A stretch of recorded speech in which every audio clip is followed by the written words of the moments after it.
നമസ്കാരം. നമസ്കാരം. അപ്പം ബിഗ് ബോസിന്റെ ഒരു ജീവിതം അവസാനിച്ച് പുതിയൊരു ജീവിതത്തിലേക്ക് കടന്നു. എങ്ങനെ ഉണ്ടായിരുന്നു ബിഗ് ബോസിന് ശേഷമുള്ള ഒരു ലൈഫ്? ബിഗ് ബോസിന്റെ ശേഷം ഞാൻ ഭയങ്കര ഹാപ്പിയാണ്. അല്ല, ബിഗ് ബോസിനകത്ത് ഞാൻ ഹാപ്പി ആയിരുന്നു. എനിക്ക് തോന്നുന്നു ഞാൻ വീഡിയോസ് ഒക്കെ ആയിരുന്നു ഞാനാ കുറച്ച് റിലാക്സിങ് ആയിട്ട് ചില്ലായിട്ടൊക്കെ ഇരുന്നത്. സോ എനിക്കത് വല്ല അതിനകത്ത് വല്ല മെന്റലി അല്ലെങ്കിൽ നമുക്ക് ഡ്രെയിൻഡ് ആവുന്ന ഒരു വലുതായിട്ട് എനിക്ക് തോന്നിയിട്ടില്ല. ജെനുവൻലി പുറത്തിറങ്ങിയപ്പോഴും I was very active. I was very excited to see my family. And അവരുടെ കൂടെ ഈ പറഞ്ഞ മാതിരി കപ്പയും മീനും അങ്ങനത്തെ കാര്യങ്ങളൊക്കെ കഴിക്കാനും എന്തൊക്കെ ഭക്ഷണങ്ങളുണ്ടോ അതെല്ലാം എക്സ്പ്ലോർ ചെയ്യാനും കഴിക്കാനും അവരുടെ കൂടെ ടൈം സ്പെൻഡ് ചെയ്യാനും എക്സ്പെഷ്യലി മൂവീസ് ഞാൻ ഏറ്റവും മിസ് ചെയ്തതായിരുന്നു മൂവീസ് കാണാനുള്ളത്. അപ്പൊ മൂവീസ് ഞാൻ മാക്സിമം എക്സ്പ്ലോർ ചെയ്തുകൊണ്ടിരിക്കുക. നമ്മൾ അങ്ങനെ ഒരു സ്ഥലത്ത് പോയി ഇരിക്കുമ്പോൾ നമ്മൾ പല കാര്യങ്ങളും മിസ് ചെയ്തുള്ളൂ. പക്ഷെ നമ്മൾ നിസ്സാരമായിട്ട് വിട്ട പല കാര്യങ്ങളൊക്കെ എത്ര ഇമ്പോർട്ടന്റ് ആയിരുന്നു ലൈഫിൽ നിന്ന് മനസ്സിലാക്കുക. സോ അതെല്ലാം ഞാൻ ഇങ്ങനെ ആസ്വദിച്ചോണ്ടിരിക്കുകയാണ്. ബിഗ് ബോസിന് ശേഷം ആളെങ്ങനെ ഉണ്ടായിരുന്നു? ഒബ്വിയസ്ലി ഇത്തിരി hangover Bigg Boss hangover ഉണ്ട് 2-3 ദിവസം. അതുകൊണ്ട് ഞാൻ ഡയറക്ട്ലി ആഫ്റ്റർ ബിഗ് ബോസ് എന്റെ മഹാരാഷ്ട്രയിലേക്ക് വിളിച്ചു. 2 ദിവസം റിലാക്സ് ചെയ്തു. പിന്നെ എവിടേക്ക് കൊണ്ടുവന്നു. പിന്നെ ബിഗ് ബോസിൽ ഇറങ്ങിയ സമയത്ത് നമ്മൾ ചോദിച്ചപ്പോൾ പറയണ്ടായി ഞാൻ പിന്നൊരിക്കൽ എല്ലാം പറയാം എന്ന് ഞാൻ പറയാം. പറഞ്ഞായിരുന്നു. അപ്പം കാര്യങ്ങളൊക്കെ ഇപ്പൊ ഈ വിവാദ വിഷയങ്ങളൊക്കെ ശ്രദ്ധിച്ചായിരുന്നോ? ഈ അഖിൽമാരാറിന്റെ വിഷയങ്ങളൊക്കെ അതിലൊരു ഇന്റർവ്യൂല് ഞങ്ങൾ കണ്ടു ശരണ്യെ പൊട്ടിത്തെറിക്കണൊക്കെ. അതെ, ഈ വിഷയത്തിൽ എന്താണ് ശരിക്കും ശരണ്യന്റെ നിലപാട് എന്താണ്? ഞാൻ ടു ബി ഫ്രാങ്ക് ആയിട്ട് എന്നെ ഉദ്ദേശിച്ച് പറഞ്ഞല്ല എന്നുള്ളത് എനിക്ക് ക്ലിയർ ആയി. ക്ലിയറും ചെയ്തു. അത് ക്ലിയർ ചെയ്തു അഖിൽ മാരാറ്. അതുപോലെ തന്നെ ഞാനത് തെറിച്ച് എന്താന്ന് വെച്ചാൽ ഓൾറെഡി ആ ആങ്കർ അങ്ങനത്തെ ഒരു ചോദ്യം അൺഎക്സ്പെക്റ്റഡ്ലി ചോദിച്ചപ്പോൾ എൻ്റെ ഒരു റിയാക്ഷൻ ആയിരുന്നു അത്. ആൻഡ് ആ പോയിന്റിലേക്ക് എനിക്ക് സംസാരിക്കേണ്ട കാര്യമില്ല. Because it's not belongs to personal view ആണ്. അതെന്റെ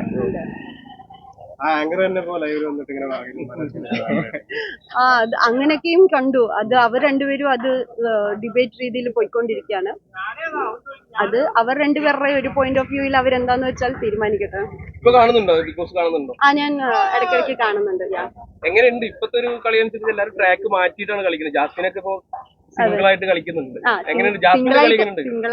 ജാസ്മിൻ സിംഗിളായിട്ട് കളിക്കണം എന്നാണ് ഞാൻ തുടക്കം തൊട്ടിട്ട് അവസാനം വരെ പറയുന്നത്. കാരണം പൊട്ടൻഷ്യൽ ഉള്ള ഒരു കണ്ടസ്റ്റന്റ് ആണ്. സിംഗിളായിട്ട് കളിക്കുവാണെങ്കിൽ അല്ല, ഇനി കളിക്കുന്നുണ്ട്. സോ കളിക്കട്ടെ, വിജയിക്കട്ടെ. ഒരു ഫൈനൽ 5 പ്രൊഡിക്റ്റ് ചെയ്യോ? ഫൈനൽ 5 ഒന്ന് സിജോ, ഒന്ന് അർജുൻ, ജിൻറ്റപ്പൻ, ജാസ്മിൻ, അപ്സര. മണി ചാലഞ്ച് അവിടെ കുറെ പേര് ആ പെട്ടി പൊക്കാനായിട്ട് നിൽക്കുന്നുണ്ട്. അപ്പൊ എന്റെ ഒരു അറിവിൽ പെട്ടി ആര് പൊക്കൂന്ന് എനിക്ക് പറയാൻ പറ്റത്തില്ല. അത് അവരവരുടെ ഓടന്റെ കപ്പാസിറ്റി, എടുക്കുന്ന കപ്പാസിറ്റി പോലെ ഇരിക്കും. എന്നാലും പെട്ടി പൊക്കാൻ നിൽക്കുന്നവരൊന്ന് നന്ദനയാണ്, ഒന്ന് സായി ആണ്, പിന്നെ ചിലപ്പോ ഹൻസിബ പൊക്കാം, പിന്നെ ഇതിപ്പോ നമ്മള് റിയാസിനോട് സംസാരിച്ചപ്പോ റിയാസ് പറഞ്ഞു ഈ സീസൺ ഏറ്റവും ബെസ്റ്റ് സീസൺ. അത് റിയാസിന്റെ ഒപ്പീനിയൻ, എനിക്കൊന്നും പറയാൻ പറ്റില്ല. ഹയസ്റ്റ് ടിആർപി ആണ്. പക്ഷെ ആര് എന്താ പറഞ്ഞാലും ടിആർപി അല്ലേ മെയിൻ. ടിആർപി വൈസ് ഇപ്പോഴത്തെ ഹയസ്റ്റ് ടിആർപി ആണ് ഇതുവരെ. നമുക്കറിയില്ല എനിക്കൊന്നും പറയാൻ പറ്റില്ല. ഇപ്പൊ ഈ ഒരുപാട് ആൾക്കാർ ഇറങ്ങിയ സമയത്തും ജാസ്മിനെ സപ്പോർട്ട് ചെയ്ത് നിൽക്കുന്ന ആൾക്കാർ പെട്ടെന്ന് ഔട്ട് ആവുന്നുണ്ട് എന്നൊരു പറയുന്നുണ്ട്. ഇപ്പം ജബ്രി ഔട്ടായി, ഇന്നലെ രശ്മിൻ ഔട്ടായി. അപ്പം ജാസ്മിന് ഭയങ്കര ഹേറ്റേഴ്സ് പുറത്തുണ്ടെന്ന് തോന്നുന്നുണ്ട്. ഹേറ്റേഴ്സ് ഉണ്ടാവാൻ സാധ്യത കൂടുതലാണ്. കാരണം ജാസ്മിന്റെ കുറച്ച് വിഷ്വൽസ് അങ്ങനത്തെ കാര്യങ്ങളാണ്, ഹൈജീൻ റിലേറ്റഡ് ആയിട്ടുള്ള കുറെ കാര്യങ്ങൾ, പിന്നെ അവരുടെ ലവ് ട്രാക്ക് അങ്ങനത്തെ കാര്യങ്ങളൊക്കെ എനിക്ക് തോന്നുന്നു നമുക്ക് ആസ് ആൻ കണ്ടസ്റ്റൻസ് ഉള്ളിൽ ഇരുന്നിട്ട് നമുക്കത് ഡൈജസ്റ്റ് ആയിട്ടില്ല. കാരണം ഫേക്കാണെന്ന് മനസ്സിലായിട്ടുണ്ടായിരുന്നു. അപ്പം പുറത്ത് ആൾക്കാർ ജനങ്ങൾ എന്തായാലും ബുദ്ധിയില്ലാത്തവരല്ല. അപ്പോൾ അവർക്കും അത് മനസ്സിലായിട്ടുണ്ടാവാം. ജാസ്മിൻ ഇപ്പോഴും എന്തുകൊണ്ട് ബിഗ് ബോസിൽ നിലനിൽക്കുന്നു എന്ന് ചിന്തിച്ചിട്ടുണ്ടോ? See, she is a good gamer. അപ്പം she is smart enough to play.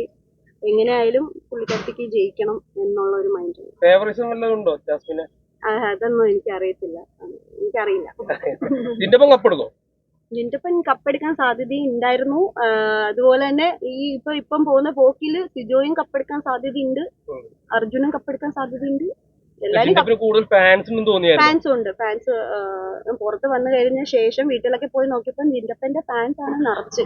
അത് മാത്രല്ല ഈ ഫാൻസ് എന്തായാലും ഉണ്ട്. കുറേ നാട്ടിൻ പുറത്തൊക്കെ അമ്മമാർക്കും അച്ഛന്മാർക്കും ഒക്കെ ജിൻറ്റപ്പന്റെ കണ്ടന്റ്സ് ഒക്കെ ഇഷ്ടമാണ്. അപ്പൊ അവിടെ നമ്മൾ ഓർക്കും ഇതെന്ത് കാണിക്കണമെന്ന് നമ്മൾ അവിടെ ഇരുന്ന് വിചാരിച്ചിട്ടുണ്ടായിരുന്നു. പക്ഷെ പുറത്തിറങ്ങിയപ്പോൾ യെസ്, മ്യൂസിക്കും ബാക്ക്ഗ്രൗണ്ടും ഒക്കെ വരുമ്പോൾ it's very funny and it's very interesting. അതൊരു ടാലന്റ് തന്നെയാണ്. അഖിൽമാരാന്റെ വിഷയത്തില് ഇപ്പൊ അങ്ങനെ ഒരാള് വന്ന് ഒരു പബ്ലിക് പ്ലാറ്റ്ഫോമിൽ പറയുമ്പോ അപ്പൊ അതിനെ കുറിച്ച് എന്തെങ്കിലും അന്വേഷിച്ചായിരുന്നു? ഇല്ല ബ്രോ, ഇന്നലെ ആ വീഡിയോയില് തന്നെ അഖിൽമാരെ ശരണ്യനെ ക്ലിയർ ചെയ്തു. ശരണ്യനെ പറ്റി പറഞ്ഞിട്ടില്ല. ശരണ്യന്റെ അല്ല, അങ്ങനെ സംഭവം അവിടെ നടക്കും. അത് അവരുടെ ഓൾറെഡി പോയിക്കൊണ്ടിരിക്കാൻ ആ സംഭവം. അപ്പൊ അതിന്റെ പേഴ്സണൽ അഭിപ്രായമാണ്, പേഴ്സണൽ ഒപ്പീനിയൻ. ഇപ്പൊ ഞങ്ങൾക്ക് അങ്ങനെ പ്രത്യേകിച്ച് പറയാനൊന്നും ഇല്ല. എനിക്ക് പറയാനൊന്നുമില്ല. ആ പോയിന്റിലേ പറയാനില്ല. ഓക്കെ. ആയിക്കോട്ടെ, സന്തോഷം.